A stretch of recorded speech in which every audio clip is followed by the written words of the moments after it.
Bom dia, boa tarde, boa noite. Essa é a aula de número 4 de Ciência do Solo 2, Microbiologia do Solo, do Instituto Federal de Brasília, Campus Planaltina. Essa aula de número 4 é a continuidade da aula anterior, onde nós vamos falar do solo como ambiente para a vida microbiana.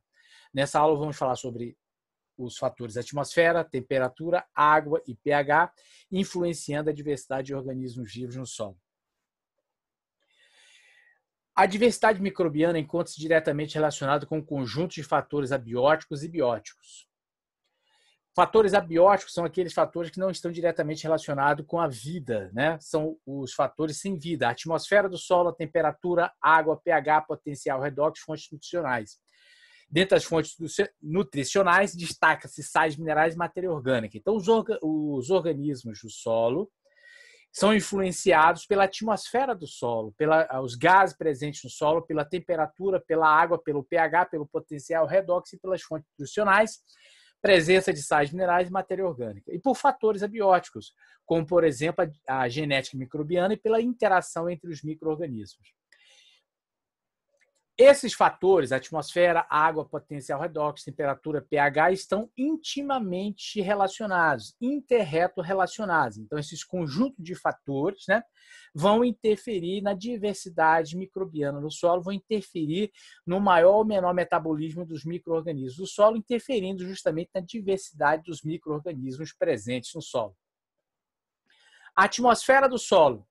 A atmosfera do solo compreende a porcentagem, composição e disponibilidade dos gases que serão utilizados pelo metabolismo microbiano, sendo o principal gás o oxigênio. Somente bactérias e arqueias conseguem sobreviver na ausência de oxigênio. Logo, o solo precisa ter oxigênio. Então, um ambiente onde você tem oxigênio, os micro-organismos têm acesso facilitado à presença do oxigênio, você vai ter maior diversidade desses organismos, né? O ar da atmosfera possui 79% de N2, gás nitrogênio, 21% do gás oxigênio e 0,035% do gás CO2, dióxido de carbono. Já a atmosfera do solo, presente nos espaços vazios do solo ocupado por gases, o que nós temos? 79% de nitrogênio, 21% de oxigênio, 0,1% ou 1% de CO2, ou seja, na atmosfera do solo você vai ter uma concentração de CO2 muito mais elevada, em função da presença de matéria orgânica no solo e sua decomposição e também pela atividade metabólica dos micro-organismos, né? A taxa de difusão e concentração do oxigênio no solo são variáveis, possibilitando a ocorrência de diferentes ambientes. Então, no solo nós podemos ter ambientes aeróbios, microaeróbios ou microaerofílicos e anaeróbicos, né? E aí, a maior diversidade de organismos vivos no solo vai ocorrer em um ambiente aeróbio, né? Então, esses ambientes aeróbios, com até 20% de O2, apresentam elevadas concentrações de oxigênio, propiciando a ocorrência de metabolismos oxidativos, né? Quando a concentração de oxigênio se encontra muito baixa, os ambientes são descritos como microaerofílicos. Aí, alguns micro-organismos que são anaeróbios facultativos, o que acontece? Ele transfere o seu metabolismo para aeróbio para anaeróbio, né? Os organismos que se multiplicam nessas condições são capazes de utilizar oxigênio e outros elementos como aceptores finais de elétrons, né? Então, são justamente os aeróbios facultativos, são aqueles micro-organismos aeróbios facultativos. Então, quando a concentração de oxigênio vai diminuindo, esses organismos podem transferir o seu metabolismo de aeróbio para anaeróbio, né? Então, são os anaeróbios facultativos.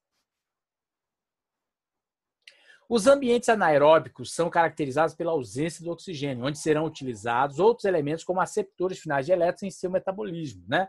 Então, no metabolismo aeróbico, o oxigênio é o aceptor final de elétrons, né? Então, a matéria orgânica se degrada. À medida que a matéria orgânica se degrada, ela perde elétrons, esse elétron circula no metabolismo e lá no final esse elétron é capturado. No ambiente aeróbico, esse elétron é capturado pelo oxigênio. No metabolismo anaeróbico, esse elétron é capturado por outro elemento químico, por outra substância. E essa substância é chamada aceptor final de elétron. Solos alagados, por exemplo, cultivo de arroz, manguezais, veredas, né? ou mesmo em solos muito compactados, são ambientes tipicamente anaeróbicos. Logo, nós vamos ter uma diversidade de micro-organismos nesse ambiente reduzida. Em ambientes anaeróbicos, além da ausência de oxigênio, frequentemente a atmosfera do solo possui valores muito elevados de gás carbônico, podendo chegar até por volta de 5%. Esse 5% é centenas de vezes maior do que a concentração de oxigênio de CO2 que ocorre na atmosfera terrestre, que está em torno de 0,04%. Aí somente os procariontes, os procariotos, são os únicos organismos que conseguem sobreviver em condições de anaerobiose, que são justamente as bactérias e as arqueias, né? Por isso que ambientes anaeróbicos diminuem significativamente a diversidade de organismos vivos no solo. E não as bactérias, não é qualquer bactéria que sobrevive no solo, somente algumas espécies de bactérias conseguem sobreviver em ambientes anaeróbicos, tá certo? Outro fator que rege a diversidade dos microbianos no solo é justamente a temperatura, né? A temperatura influencia diretamente a ocorrência de processos metabólicos microbianos. A temperatura, as variações de temperatura podem acelerar ou retardar o metabolismo dos micro-organismos, né? Cada micro-organismo possui um valor ótimo de temperatura para sua multiplicação e desenvolvimento, né? Dependendo da faixa ótima de temperatura para o seu crescimento e atividade, os micro-organismos podem ser divididos em psicrófilos, mesófilos, termófilos e hipertermófilos, né? O que é um micro-organismo psicrófilo? Um micro-organismo psicrófilo é aquele que tem a temperatura ideal de metabolismo menos que 20 graus centígrados. Organismos mesófilos são aqueles que têm temperatura ideal para o seu metabolismo entre 20 e 40 graus centígrados. Temperatura ótima para os termófilos está entre 40 e 60 graus centígrados. E tem micro-organismos na natureza que são hipertermófilos, conseguem sobreviver e têm temperatura ideal para o seu metabolismo em temperaturas maiores que 60 graus, né? Apenas alguns procariotos são hipertermófilos, né? Quando a gente transfere essa informação para, por exemplo, a realização de uma compostagem, nós observamos o seguinte: durante a compostagem, quando inicia o processo de compostagem, nas primeiras semanas, as temperaturas aumentam muito, né? Essas temperaturas, quando chegam a 60 graus, às vezes é interessante para quê? Para matar alguns micro-organismos causadores de doenças e também para matar algumas sementes de ervas espontâneas. Porém, logo assim que a temperatura chega a 60 graus, não pode permanecer por muito tempo em temperaturas maiores que 60 graus ou em 60 graus, porque ocorre uma perda significativa de nitrogênio nesses ambientes. Então, há necessidade de revirar o composto para temperaturas mais adequadas. A temperatura volta a aumentar e depois você volta a revirar o composto. Essa reviragem do composto, então, equilibra a temperatura e também faz uma aeração da pilha de compostagem, né? A maioria dos micro-organismos que está no processo de decomposição da matéria orgânica são micro-organismos mesófilos. Atuam naquela temperatura entre 20 e 40 graus centígrados. Então, obviamente, a temperatura ela vai modular, ela vai interferir diretamente na população de micro-organismos que predominam no solo. Ela vai influenciar na degradação de compostos complexos e existem micro-organismos adaptados às diferentes faixas de temperaturas, que são justamente os psicrófilos, os mesófilos, os termófilos e os hipertermófilos. Agora nós vamos falar sobre a água no solo, né? Iremos falar sobre a água no solo. Então, a água é o elemento essencial como um dos fatores que rege a diversidade microbiana dos solos. Iremos falar aqui sobre a água, né, que é um desses fatores. Então, a água é o elemento essencial para a ocorrência e manutenção da vida do planeta. Sem água não existe vida, né? Então, a água ela é um solvente, é o principal solvente da natureza, no qual se encontra diluída grande parte dos nutrientes. É a substância onde ocorrem as principais reações bioquímicas no meio intracelular. Então, sem água não existe vida, né? Então, a água é fundamental para a existência da vida. Então, a água é fundamental para o metabolismo dos organismos vivos. É por isso que quando se faz expedições para outros planetas e o objetivo é estudar os seres vivos, se existem seres vivos naqueles ambientes, é verificar se existe água. Se existir água naqueles ambientes, existe a possibilidade de existir vida. Agora, nos solos, a água pode ser encontrada em 3 formas diferentes: água higroscópica, água capilar e água livre ou gravitacional. O que vem a ser a água higroscópica? Muitas vezes a água está presente no solo, porém, essa água está atraída, o solo está seco, e essa água está atraída a molécula de água é polarizada, ela tem um polo positivo e um polo negativo. O polo positivo da molécula de água pode ser atraído pelas cargas negativas das argilhas da matéria orgânica. Essa água está presente no solo, o solo está seco e a planta não tem acesso a essa água. Nós temos a água capilar. Essa água capilar está presente no solo, sobretudo nos microporos do solo. Muitas vezes essa água tem um certo grau de movimentação no solo, porém as plantas têm dificuldade de ter acesso a essa água. Agora, existe a água livre ou gravitacional, é aquela água que está nos macroporos do solo, ela se movimenta à medida que ela é atraída pela força da gravidade, ela se movimenta, tanto no sentido vertical como no sentido horizontal, e aí as plantas e os micro-organismos têm maior facilidade de acesso a essa água, né? Então, a água higroscópica é aquela água que se encontra aderida às partículas do solo. A água capilar é aquela água que é retida nos microporos do solo. E a água livre ou gravitacional é aquela que escoa pelos macroporos do solo, sendo que na capacidade de campo a água é retida por uma força de 1/3 da atmosfera. Então, capacidade de campo é um termo utilizado justamente para essa água livre, essa água que está disponível para as plantas, e vocês vão ver esse termo aí com mais detalhe quando vocês estiverem estudando irrigação. Então, a água influencia diretamente a atividade biológica, né? Então, sem água não existe organismos vivos.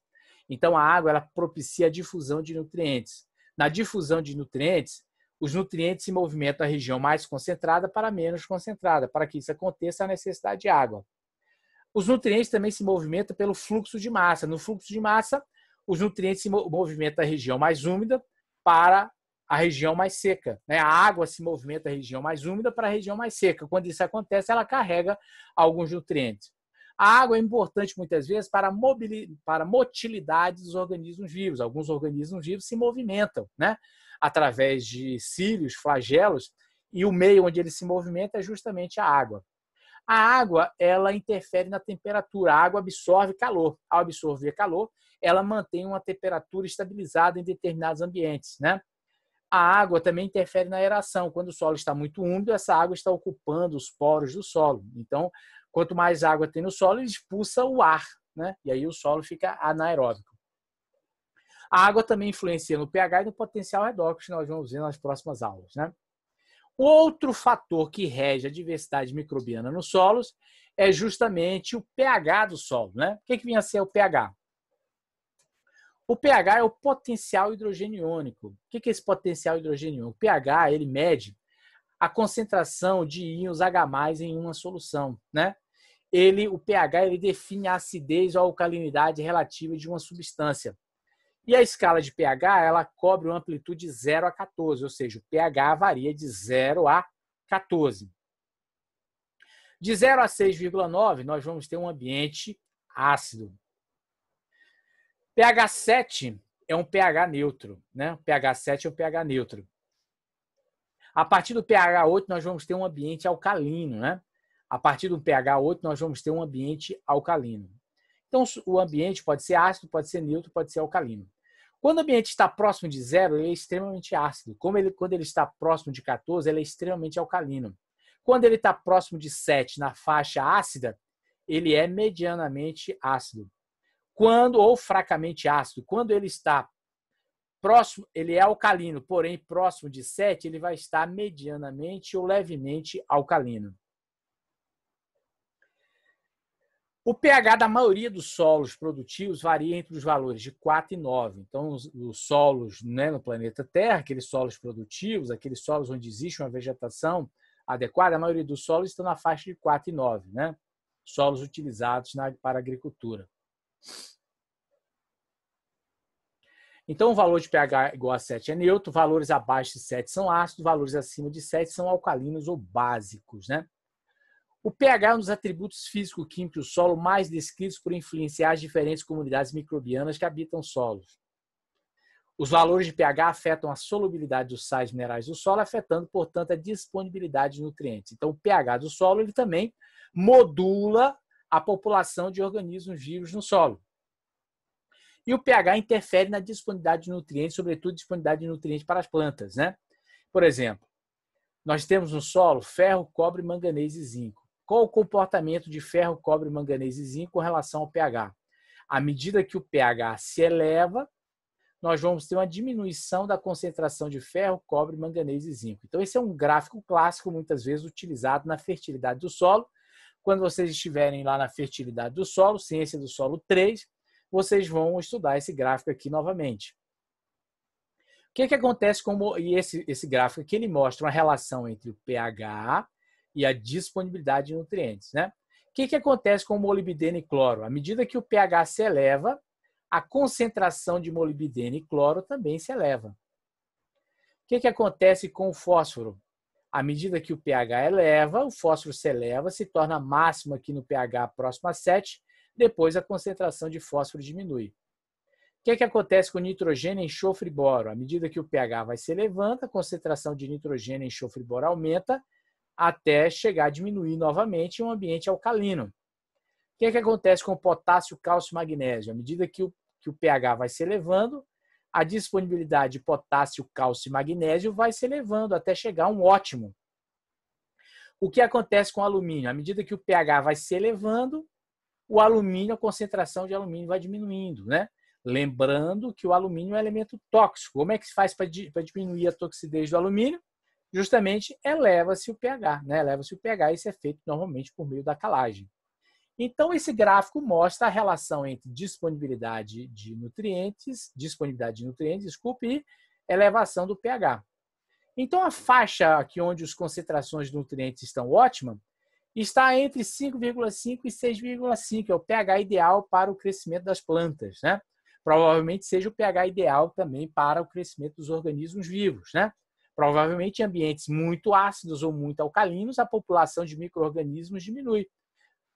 O ambiente ideal para a ação dos organismos vivos, né, está na faixa levemente alcalina ou levemente ácida, né? Então, a diversidade e a funcionalidade microbiana dos solos é descrita como fortemente relacionada aos valores de pH. As comunidades microbianas que oxidam a amônia são diretamente influenciadas pelo pH. Nos solos em que são observados valores de pH baixos, menor que 5,5, há uma predominância de arqueias que oxidam a amônia. Em solos onde o pH é um pouco mais elevado, maior que 5,5, a oxidação da amônia é feita predominantemente por bactérias. Esse exemplo mostra justamente o pH modificando o metabolismo de alguns micro-organismos no solo. Então, o pH, isso é para exemplificar como é que o pH pode interferir na maior predominância de um determinado grupo de micro-organismos no solo. Então, o pH é muito baixo. Quando o pH é muito baixo, há uma predominância de arqueias oxidando a amônia. Quando o pH é maior que 5,5, predomina as bactérias oxidando a amônia. Então, os valores de pH influenciam a atividade dos complexos enzimáticos microbianos, permitindo a classificação dos micro-organismos em micro-organismos acidófilos, neutrófilos, alcalófilos ou basófilos. Então, micro-organismos acidófilos são aqueles que têm um metabolismo mais acentuado, mais ativado, mais rápido em ambiente ácido. Micro-organismos neutrófilos são aqueles que têm um metabolismo, a ação do seu metabolismo ela é ideal, ela é eficiente em ambientes neutros. Micro-organismos alcalófilos ou basófilos são aqueles onde o metabolismo ideal está no ambiente alcalino, né? No ambiente alcalino. Com isso, nós terminamos aí a nossa quarta aula, né? E na próxima aula a gente finaliza esse assunto na nossa quinta aula. Muito obrigado aqui pela presença de vocês. Bom dia, boa tarde e boa noite.